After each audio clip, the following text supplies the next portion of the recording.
All right, so I'm at the Mad City 2025 train show in Madison, Wisconsin, and my friend Ken, he is in the manufacturing business with State Tool and Die. You can check out their website, statetool&die.com. So you remember a few months ago I made a video on the NS Southern Radio Boxcar. So he's got a new car available, and that's the L&N Bulkhead Flatcar, which is also a 3D printed model. He's got that available in 4 different numbers. It's a kit with the wood deck included, the trucks and the couplers. So you're going to assemble that. It's already painted and it's already numbered. He's got 4 different numbers available. So let's check out these images. They are well detailed 3D prints, and the paint is nice and smooth. So if you model the L&N, what time frame, Ken? 1963. 1963. Okay, so 1963 era L&N.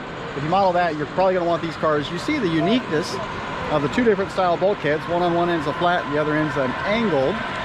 And the Kadee couplers looks like scale 158 scale couplers. Yes, scale couplers and metal wheel sets. And metal wheel sets. So that way it's going to roll good, it's going to operate good, and it looks good. It's definitely a unique car if you are modeling L&N in HO scale. So they got special cars like those guys, hot metal. Ken says there's more information on his website, which is statetool&die.com. If you have any questions, there's a contact page on his website. You can send him a message directly and find out more information about the L&N cars that I just showed you, and also check out the video from last summer with his Southern Radio Boxcars, which I'll leave a link to that video in the description below.